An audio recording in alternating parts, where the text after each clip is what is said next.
abusu afọ ya mo bibi akwa ba edeba attention TV monim say attention TV de yaba na yaba medim ede amansanche ame akwasimensa me pa cho like ne follow ya ne pia share fa ma afoforo so na fa comment fa bra na ma afoforo so enhu ne akwa na enne den na obi bebisa say den na amansanche ame akwasimensa me wo edema enne de me wo edema on say monim say enche ye ene beto dwa say papa Bishop Kwadwo Boakye kan chunigo ya ahunsan be ye deja ewo man mu na da nu ya da ana abrewa yi puma kwan mu a chese mpanyimfo bo mmade ade nyema tutu akwan mu a okopiem awa Accra Sports Stadium a eye awira hosam ye pa na afi so nyema bebre ekosisi ewo ho na eno ana ye papa Rev Obofour ekopiem wo ho na okopiem wo abra ofo gina simpie ni apaso a okasa eno kire mu se wiase mu nyina ade mienu pe eno soro ni yisaade mienu ni firi ho a ye papa aya Bishop Kwadwo Boakye enso aya ade a osuro nie pa enti asema okan ne se ewiase mu nyina niema osuro baako ayo nyankopon ana afi emra na yisa nyema ne nyina afi ho a ya papa so ye obi a osuro nie pa me pa twa yenko ne yenko hwe nsama ya papa Rev Obofour Obofour ede tu dwa no ebi ese wadaro ma me ba na binya ma ye no na wate se me ba nti wadaro ma bedru na empanisi yakasa krokoto yankasa krokose yabeto mpanimfo ha me mame chief of staff ha anano matrankonya sofo mpanimfo Yesu dimo yachia obia amen na mekobi na manka bi eya enti mame mbia manum na mentuma num tu onka no kora nkyere a Kristofo abehia wa ha enipa wo no kura na wa ho ya ababia no unya nipa awase ade toto ade bi na ade kro no enantimi modin amen anokra ya ba akopɛ ya wode aboa bi na epam no nti no wode mrika ebeka asɛm bi sebe ya obenya ogye hallelujah anwa me ya adwuma bi wo ba bi enti asata na jo 12 na me wa Accra na me san wo watch night wo Kumase ana enwosra kase yisu ewo fia hane yanka no kra oh my Ghana yanka no kra ti de me ya ne se me dwene hu me no se Kumase 2 weeks na me ko ana me yai because Kumase na ma hwere nwosra kase and I'm saying ya fast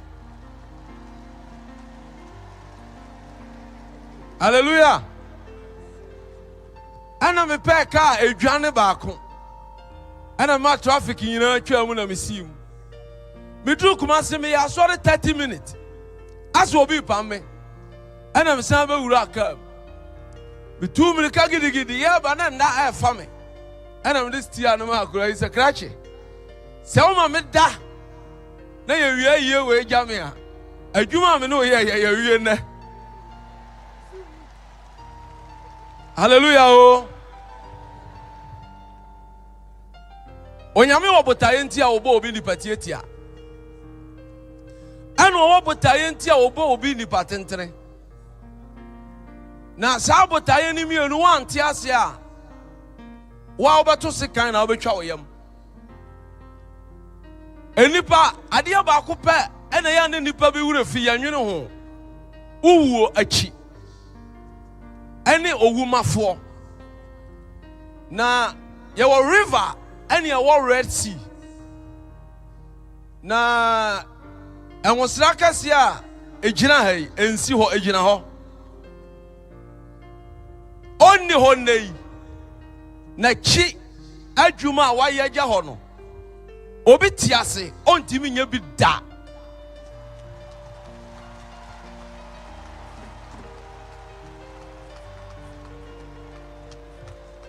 meno na ka sai o me shano me aminie bet mi nsura de bet Ghana nyina ade a misuro ye Nyankopon ne mra ene ama tu amra de misuro ene Nyankopon bet nipa misuro ne nwosra pa medu ne janhia onyame ya me dance for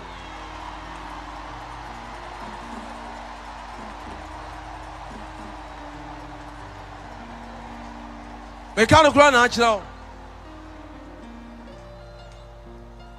Menka asɛm mekasa mete wɔ na abranteɛ bi ba sɛ Kwaku na me say yes. Ɔsɛ wobɛkasa kakra na me say afa. Hallelujah. Sɛ Elijah da so te ase a Elisha na pampam ɛbɛyɛ wese. Enti sɛ Awurade yɛ adom na Elijah ɛkɔde a ansa ne yɛbɛte obi a wɔno so ne so bɛba mfa so a yɛfrɛ no Elisha. Asɔre ma sa Elisha na meka na asɛm no ɛyɛ wa. Wagya wawie na adwuma. Na adanse nipa de na no di fa ho nya adanse. Na wuwu achi adanse die na kyerɛ. Nipa baako a wokura kyiniye baako a watim di nipa dɔm ante saa bɛhyia ha. Abra wonte ase. Hallelujah. Ɛno na ma Awurade asɛm no yɛ nokora nya obi na ɛma na yɛ nokora o. Sɛ ya papa me nana me wura Boakye wo papa wo nana asafo yɛ resurrection a wogina yɛ no onyame asɛm no ba mu sɛ osi ni wo Kristo ɛbotan no so na asɛm adoa ne amu apuru timi ntwimfa so da.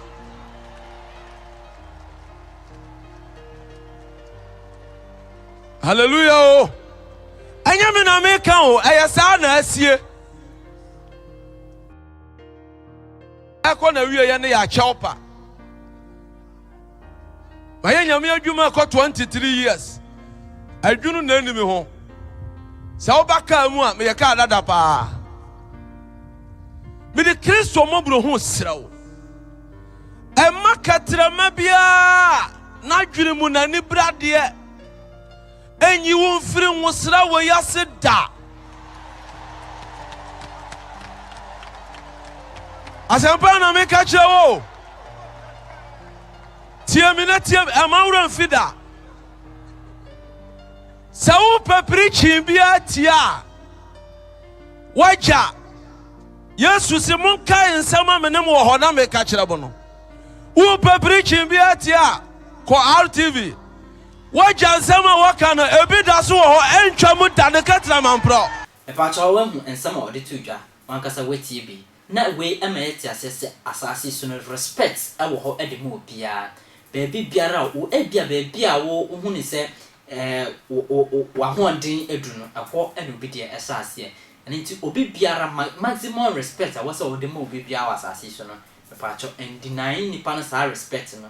Na efi sɛ wonnim baabi a daakye bi nipa no ɛbɛkɔ akɔyɛ dɛ ɛbɛkɔ akɔyɛ ɔmo a yɛgyina asɛm so na yɛbu na yɛgyina asɛm so na me paacho me ma wate asɛ sɛ aha ayɛ attention TV like it na follow ya na pia share na fa comment bra na ma afoforo so ehunu yɛkɔ makram.